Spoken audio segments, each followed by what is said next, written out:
Michael Bates, are you with us? Are you in Washington, D.C. at American Spring? I am, Carl. I'm sitting on a park bench right across the street from the White House right now, and the Operation American Spring event is going on. It's pretty much tapered down. Most people have left. They're going to be regrouping tomorrow morning at 8 o'clock in front of the newly reopened Washington Monument. Well, listen, let me welcome you to the show today, Mike, and thank you so much for having boots on the ground there and being willing to give us this report. So, listen, I'm going to hush and just let you give us your impression of everything. I mean, give us tell us how many's there, who's there, are there any protests, any violence going on, any ugliness going on, any shenanigans? I mean, tell us and then give us your opinion of this whole thing. The Operation American Spring event began today. It started at Arlington National Cemetery, and the group marched from Arlington National Cemetery to the Washington Monument. Some protests took place there. Then they walked down the mall. And the National Mall, for those that don't know, is not the shopping center. It's a giant park, big grassy area that is pretty much, you got the Capitol at one end, the Lincoln Memorial at the other, the Washington Monument in the center, and then the White House is off diagonally from that. So how many people are there? Well, there were only about 1,000 people, which I think by all accounts is a very disappointing number. I know that Colonel Harry Riley, who was out of Crestview, he's the national director for this thing, he's the guy that coordinated the whole thing, he was saying there were going to be 1 million people here. I always thought that was a unrealistic expectation. I thought there was no way they were going to get 1 million. But had there been 10,000, I'd have considered it, pretty successful. There's probably only about 1,000, which is, I think, quite disappointing. Right. And let me say to our national audience, Crestview, Mike was just referring to, that's Crestview, Florida, right here in the Northwest Florida area, right here in the panhandle of Florida, and that's where Colonel Riley is from. So, Mike, what do you attribute, or what are people attributing the low turnout to? Well, there's several theories going around. I mean, obviously, the weather had to have played a factor in it. The weather was horrible up here over the last handful of days. In fact, I actually took forever for me to get here. I left at 3 a.m. and I arrived at about 11 p.m. So, and that, by the way, was by plane. Right. I don't think I was driving. It took that long. I spent most of yesterday sitting in airports. But the weather certainly was a problem. It's also a work day, so people with jobs have a problem with that. They got to get here to work. So hopefully tomorrow, being a Saturday, the turnout will be better. And the other thing is, there was a concerted effort to kind of demonize the organizers of this and discourage people from attending. There was an effort to belittle the effort.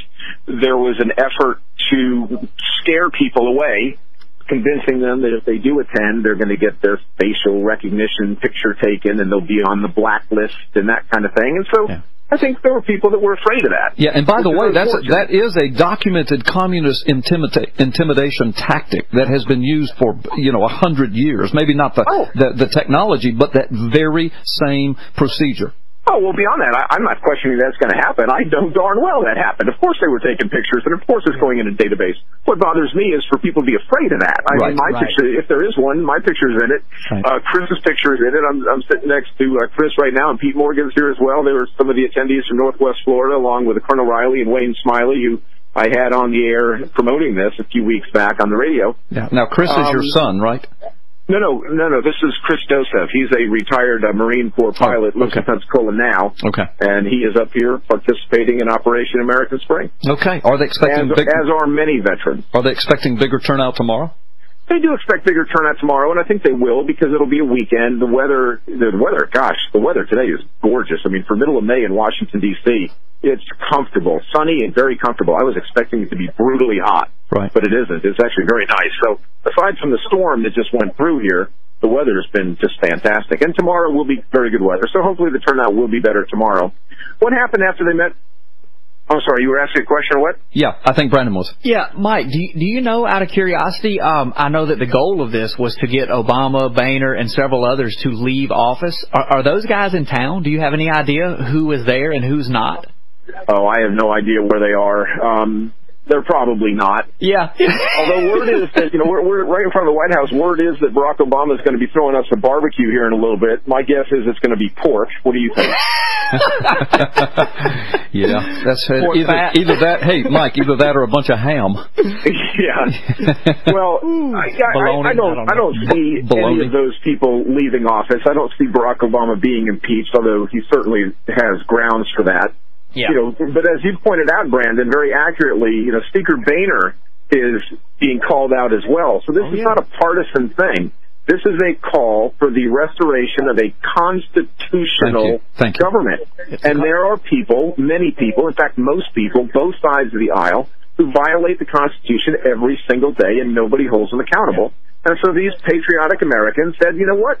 We are going to exercise our First Amendment right to free speech, freedom of peaceful assembly, and freedom to petition our government for redress of grievances, and they're here doing that. Right. And I applaud them for that. Do I think they're going to meet that objective, their goal of ousting any of these people? Well, candidly, no, I don't. But that doesn't make this effort any less honorable. Right. Yeah, absolutely, Mike. Well said. Well, I do think the effort is very honorable, and I pray and hope for a better turnout tomorrow. But sometimes, you know, Mike, I mean, the American Revolution was begun by, you know, a handful of men, a couple of scores of men. So, very true. I mean, I'm not calling for another American Revolution in that kind of way, but I'm just saying things can happen with small groups of people. Big things can happen. Well, what really needs to happen is the people need to pay attention. Yeah. And if nothing else, if this effort can get people to pay attention, then they will realize that our country is not the gift that was handed to us by our forefathers and fought for by our veterans. I mean, we really have lost our constitutional republic. And that's not hyperbole. We really have. We still call it the United States of America. Oh, you still have the right to vote. Oh, you're out protesting. What are you complaining about? You're exercising your rights. Nobody's arresting you. Right. As if that was the definition of a constitutional republic. Yeah. It's not. Right. We have, in fact, lost that constitutional republic, and it needs to be restored. I hate to admit that I'm pessimistic and don't think it ever will be. I think it's too late, but that doesn't mean you don't try. Absolutely, and that's what my whole show is about. That's what a big chunk of my life is about. I know that's what a huge chunk of your life is about. And, Mike, I just want to tell you, thank you so much for allowing me and Brandon and all of us here to have this Freedom Friday. I mean, you know, God bless you for that. We thank you for the opportunity you give us. And thanks for reporting in today, Mike. Well, I appreciate that. The effort has pretty much dwindled down. Most people have gone home. There's a handful of folks that are here. Mallory has been posting my photographs all day, so if you're interested in any pictures of this, they are on the WEBY Facebook page. Just go to that and you'll see them there. They're pictures of the group in front of the Capitol where they were blocked by the police. Oh, actually, this is a funny story. Let me quickly tell you, and I know you're going to take a break. Yeah, we're beyond it. But I won't go too late for that. This is pretty funny. They marched on the Capitol from the center of the mall. And I was running out front because, you know, I wanted to take pictures of this, and I've got my official press credentials and all that. So I cross the barricade and get to the other side so I can take photographs. And the marchers get to the barricade and stop. And there's all these Capitol Police that are there, and a handful of them pull up on motorcycles and in their SUVs and cars and get out, like they're going to stop this group. Well, the protesters stopped at the barricade, and then somebody moved the barricade. I mean, I don't mean a police officer, I mean one of the protesters, and the whole group just marched right through the breach in the barricade, and they were not stopped. Yeah. They then went up to the Capitol steps, and they were stopped there. The entire thing was shut down. There were dozens of police officers that were blocking access there.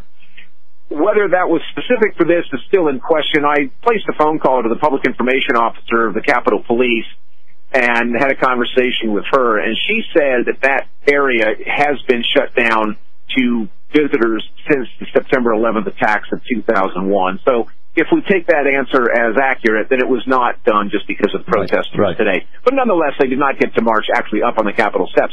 But at that point, they left there, and they walked back to the Washington Monument and then over to the White House, where they stood on 1600 Pennsylvania Avenue and they chanted, you know, various slogans of restoring the Republic and impeaching Obama and, you know, obeying the Constitution and that kind of thing. And it has more or less dwindled at this point, but it will resume again tomorrow morning at 8 o'clock. Right. Well, Mike, thank you so much for that update. God bless you. That's Mike Bates, folks, live update from Washington, D.C., right on the Washington Mall for Operation American Spring. Listen, Brendan, you know, when Mike Bates hung up, I got to thinking we should have warned him not to get in a car with a 2-year-old child and go anywhere near one of those D.C. police barricades, because they'll shoot you in the back and kill you, and the next day Congress will award your murderers Heroes Medal. Yeah, well, listen, we know Mike flew, and he's not in a car, so I think he's all right. Well, I mean, you know, if he gets don't run away from any barricades. That's right. He's already jumped barricades. Mike, that's true. You're a marked man. Man, brother. You're a marked man. They've got you on video. You're a barricade jumper. Le Miserable, man. Head to the barricades. My goodness. Well, but you know, I was thinking about that. I mean, golly, and we're not going to let that story die because there's some nasty stuff connected to that. I mean, I still ask, where are our civil rights screamers? You mean the race baiters? Yeah, the race baiters. Where are they? A young black woman with a 2-year-old child was shot in the back. In the back. She was killed in front of the White House. Killed. Yeah. And the next few days, Congress awarded the killers heroes medals.